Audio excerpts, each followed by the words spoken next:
Welcome back to another video where I will share with you the development of my P2P Lending portfolio in February. We will cover some of the changes I made to maximize the return while reducing the cash drag on top platforms. Note that this video is no investment advice. The P2P lending space is changing rapidly, and if you don't monitor the news surrounding your platforms, the chances that you lose some of your money increase. Alright, so this is how the P2P lending portfolio looked like at the beginning of this month. As you can see, there have been some significant changes, so let's cover every platform individually. On PeerBerry, I increased my investment amount to €40,749 last month.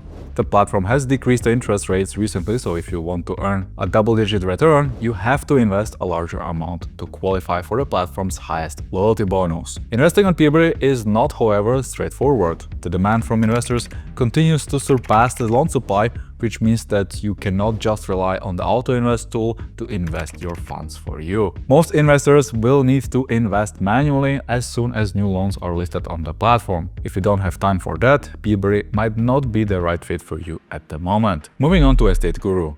There has not been any progress on recoveries in my portfolio. The platform obviously struggles to recover the defaulted loans from all its markets. Last month, Estateguru provided an update on German loan recoveries, but the news was far from encouraging, with no concrete predictions for improvement. Despite the platform's claim of allocating €100,000 toward default recoveries every month, the results remain underwhelming, especially given that these loans are secured by mortgages. As stated in the blog post, the condition of some properties has deteriorated, making it likely that forced sales will result in some losses. Honestly, I'm not sure what the management is waiting for.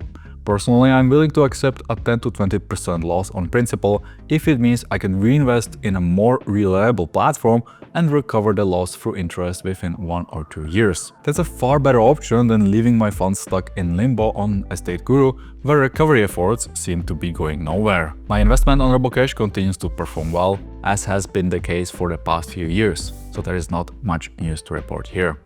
On Estateguru, I had to reduce my stake due to the limited loan supply on the platform, which resulted in significant cash drag on my end. Currently, I have to run all automated strategies to get my funds invested. My experience on Fintown continues to be positive. Most of the funds are invested in already operational rental units that pay out monthly interest. My return on investment is roughly 12%, which is also a very solid yield in the current P2P market. On Crowdpear, I chose to not reinvest the return principal, bringing my investment below €500. Most newly listed loans carry a C or D risk rating, which falls outside of my current risk tolerance. While I may consider reinvesting in the future, for now, I'm waiting to see how the recovery of my defaulted loans progresses. Given my low outstanding portfolio, Crowdpear will drop off this list next month. However, don't worry, we'll continue covering any relevant updates in our monthly performance reports. My investments on Lande continue to show stable performance. The 3% cashback campaign for new users is still running,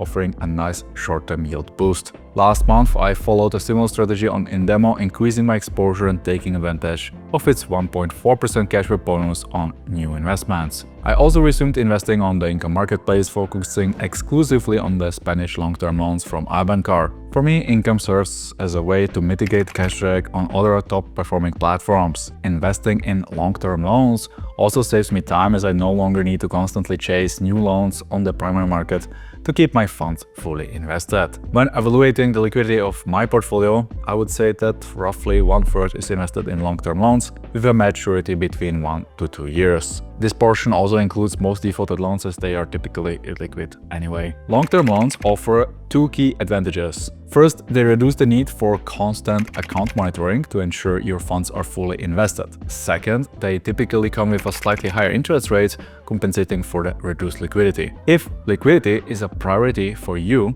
long-term loans won't be the right fit. However, based on my observations, exposure to long-term loans is likely to grow in the P2P lending market, as securing funding for extended periods is more sustainable for lenders. Additionally, many experienced investors are increasingly frustrated by cash drag, making long-term loans from trusted platforms a compelling alternative. So by the end of February, this portfolio grew to €104,654, which is an increase of 3.6% compared to January. This portfolio earned €811 in passive income last month, 10.35% lower than in the previous month. Most of my investments are on PeerBerry, Robocash and Fintown. The investment amount on Estateguru decreased due to cash drag. When it comes to the loan status, most loans are current. The late status of the loans in my portfolio increased last month, while the default rate remained stable at around 7%. The portfolio is diversified across various countries, mainly the Czech Republic, Singapore, South Africa and Latvia. The amount invested in short-term loans increased by 5% last month,